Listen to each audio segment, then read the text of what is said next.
Hello everyone, आप देख रहे हैं Zenia.com and this is the weekend show with Vinita Kumar. So आज शो में ना I have with me India's only 100% original desi superstar. I have with me Manoj Bajpayee sir in and as Bhaiyya ji. So Bhaiyya ji को प्रणाम पहले। प्रणाम।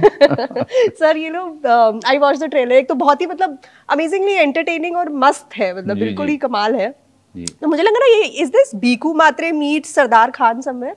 कुमात्री meet Sardar Khan meet Shrikant Tiwari, you know meet Samar Pratap Singh, कुछ भी आप कह सकते हैं। But is the same actor who is done all of these roles. बस समानता वही है, बाकी आप देखेंगे तो आपको लगेगा कि बिल्कुल सब कुछ भी वहाँ का कुछ भी नहीं मिलेगा आपको। भैया जी की दुनिया अलग है। भैया जी जो हैं सिर्फ गुंडे मवाली नहीं है। भैया जी का अपना एक समय रहा है, बट किसी कारण से भैया जी को वापस उस समय में लौटना पड़ रहा है जी। तो उसके पीछे एक बड़ी इमोशनल सी कहानी है।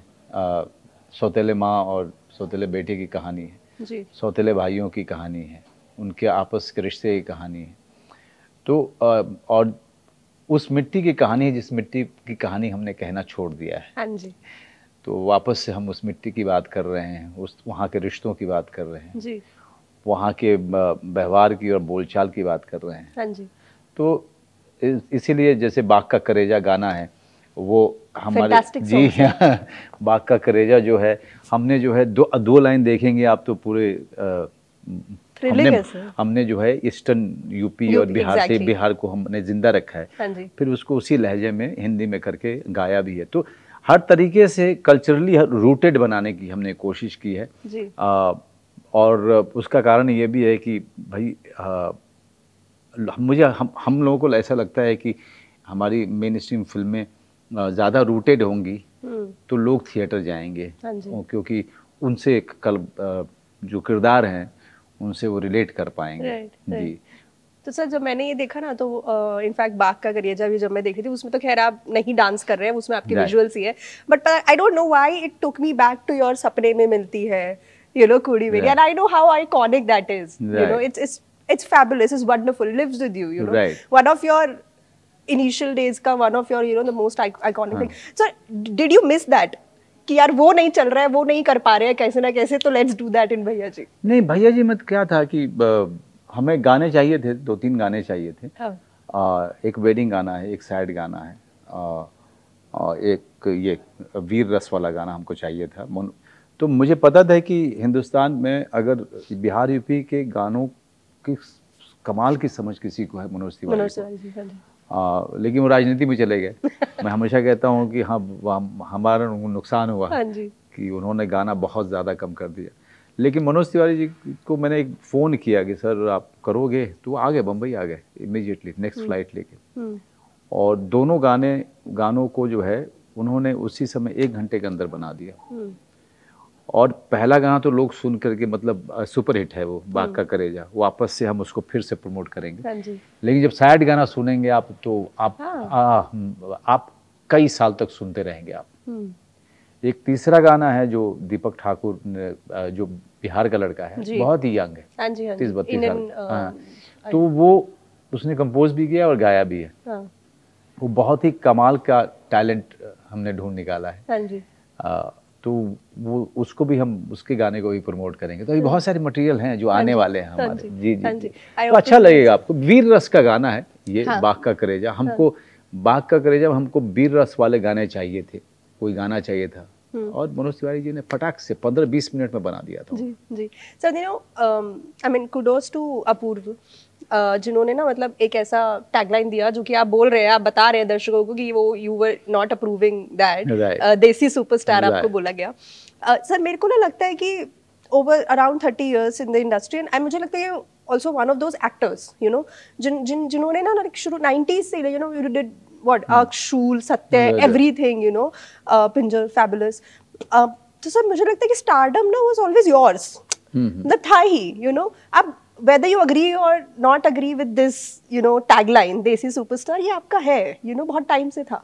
What do you think stopped people from recognizing you as a देसी सुपरस्टार before you know?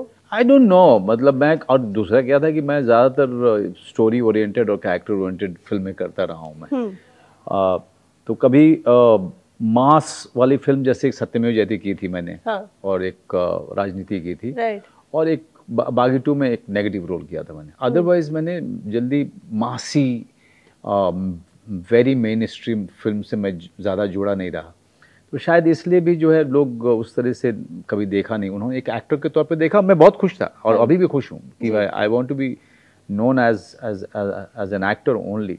बाकी ये जो ट्रोप है देशी सुपरस्टार वगैरह, क्योंकि अपूर्व सिंह कार्की तेलुगु तमिल कमर्शियल फिल्मों का दीवाना आदमी है, वो बचपन वो चाहता था, ये बचपन से देख के बड़ा हुआ इन सब फिल्मों को, और चाहता था कि अपना ट्रिब्यूट दे Telugu Tamil mainstream cinema को।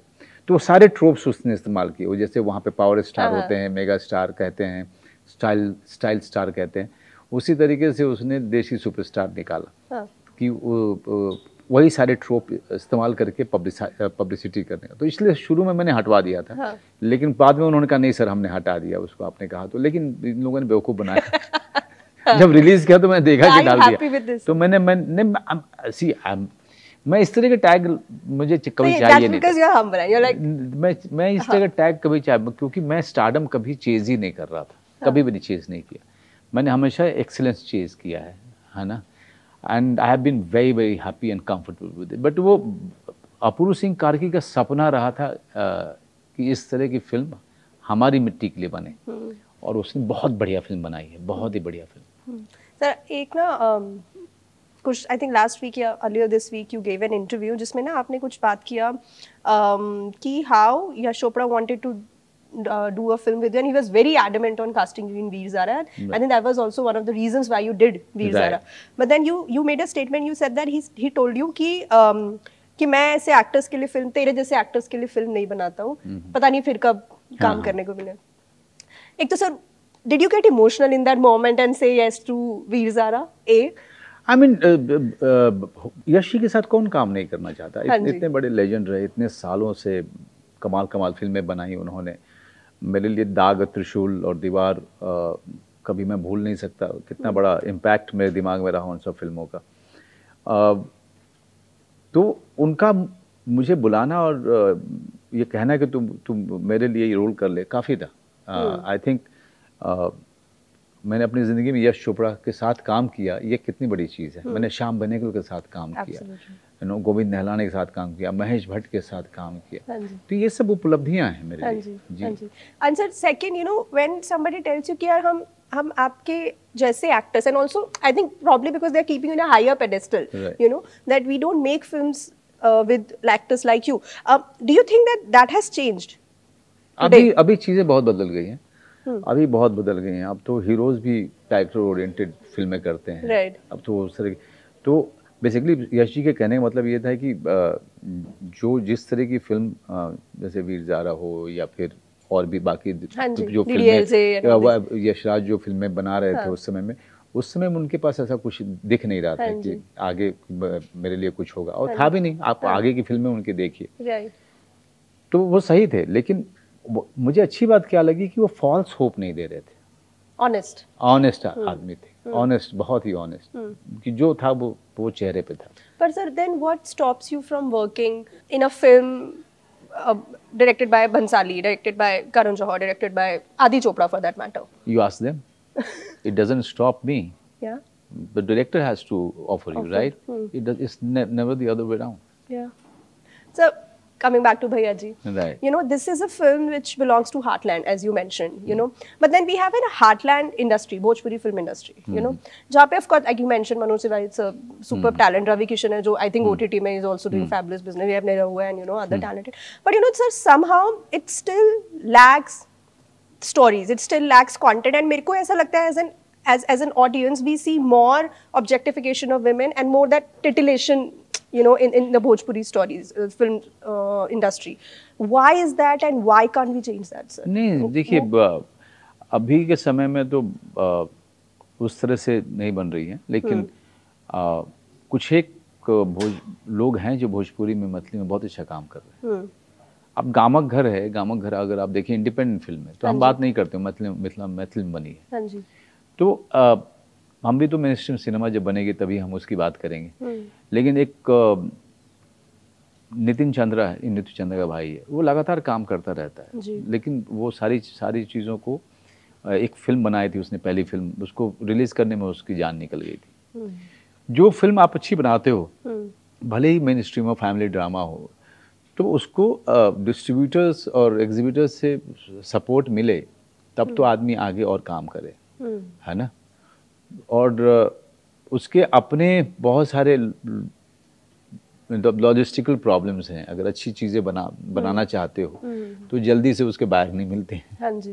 फिर वही जो है आई बॉल्स अट्रैक्ट करने वाले जो हैं अलग अलग तरीके के जो चीज़ें हैं जिससे मेरा बहुत विरोध है। हाँ जी। और मेरे जैसे बहुत सारे लोग हैं जिनका विरोध है। मैं भोजपुरी फिल्म मतलब करने के एकदम कगार पे था, फिर से जो है हमको जो है उसका राइट्स नहीं मिला। तो लगातार खोज जारी है, हम भी कोशिश करेंगे कि कोई ऐसी चीज़ मिले कि मैं उसको जल्दी से शूट कर दूं। I don't want to change that. See, I will never take the responsibility of changing the face. Not one person cannot change the face of anything. It has to be collective responsibility. और लगातार लोग बनाते रहें, लगातार कुछ, और जब बनाए तो ये सोच कर ना बनाए कि वो ये एहसान कर रहे हैं। वो बना रहे हैं क्योंकि उनको लग रहा है कि मुझे एक्सप्रेस करना है और शायद मैं अपनी भाषा में ज़्यादा इस कहानी को एक्सप्रेस कर पाऊंगा, इसलिए बनाना चाहिए। Sir, I can't let you go without talking about the Family Man 3. और मैंने आपसे बस एक ही सवाल मेरे को जानना था, you know, Shrikant Tiwari is also a character which, you know, kind of gave you this a new life on, you know, OTT. You know, where do you put Shrikant Tiwari in your resume of film? In your resume? It's everywhere. See, no project is on the top and no project is below. Okay, an actor has made the similar kind of effort that he makes for all of his films. सिर्फ भैया जी में कोई कम effort लगाया क्या? लेकिन मैं Shrikant Tiwari family man को एक चीज़ के लिए ज़रूर मैं हमेशा धन्यवाद कहता हूँ, थैंक यू बोलता हूँ, क्योंकि मेरी पहली आउटिंग थी OTT पे और मैं चाहता था कि मैं कोई मर्डर मिस्ट्री सेक्स गोर उस तरह की फिल्म नहीं करूँगा, कोई ऐसी फिल्म करूँगा जो सब लोग पसंद करें जिसको। लेकिन मेरे पास वो आइडिया नहीं था कि क्या करना चाहता हूँ। मुझे ये ज़रूर पता था कि मैं क्या नहीं करना चाहता हूँ OTT पे। और जब मेरे पास राजन डीके ने मुझे वो सिनॉप्सिस 20 मिनट में बताई थी तो मुझे लगा कि यार ये तो कमाल है, we can really write a very good script on this. फिर दो एपिसोड उन्होंने भेजे, इमीडिएटली मैंने हाँ बोला, because I could see RK लक्ष्मण's common man in Shrikant Tiwari. You know, Shrikant Tiwari एक कमेंटेटर भी है अपने आसपास की चीज़ों पे, एंड वो एक हर आदमी का रिप्रेजेंटेशन भी है। तो and I am so happy that I was right, you know, when I said yes to it, I was so right. क्योंकि श्रीकांत तिवारी हर आदमी जो श्रीकांत तिवारी को देखता है उसको बहुत प्यार इसलिए करता है क्योंकि कहीं ना कहीं हर आदमी श्रीकांत तिवारी है।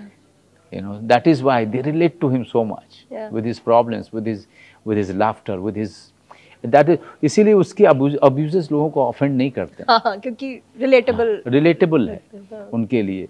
तो वो श्रीकांत तिवारी मेरे लिए मेरे दिल के बहुत करीब है, क्योंकि इतने एक चीज जो श्रीकांत तिवारी ने किया कि मुझे बच्चों में पॉपुलर किया। हाँ ना, मेरे पास में बच्चे जानते नहीं थे कि कौन से एक्टर हूँ मैं, और बच्चे आते हैं मेरे पास में फ़ोटो खिंचवाने के लिए और ऑटोग्राफ लेने के लिए। बच्चे मिलते हैं मुझे फ्लाइट्स में, एयरपोर्ट पे, मार्केट में या किसी फंक्शन में। So that's my this is what family man has given to me. Right. Sir, I think इतना इंसाइटफुली ना आप ही एज एन एक्टर समझा सकते हैं किसी कैरेक्टर को और ब्रेक कर सकते हैं। That's wonderful sir. समझे बताइए, जैसे you know we were talking about this this character that was career changing for you on OTT, you know. I want to know from you as Manoj Bajpayee, not as an actor, what was that life changing moment for you, you know, that probably changed your perspective in life, and you know, that probably made the way you are today, you know, who you are today? मेरे ख्याल से मैं आदमी तो वही रहा हूँ मैं। हमेशा से ऐसा ही रहा हूँ। मेरे दोस्त भी जब मिलते हैं तो वो कहते हैं कि तू तू जरा सा भी नहीं बदला। तो मेरी आदतें भी वैसी ही रही हैं। लोग कहते हैं कि आप बहुत हम्बल हैं। मैं कसम से कहूँ तो मैं हम्बल होने, अगर मैं हूँ तो इसके लिए कोई एफर्ट नहीं करता हूँ मैं भगवान से बहुत डरता हूँ। और मेरी जर्नी में इतनी ठोकरें खाई हैं कि I can't even dare even for a minute to think that is solve because of me, you know. So everything that has been happening is been happening because of the collective effort of many people around me, and also because of someone's blessing up there. Okay, तो इसलिए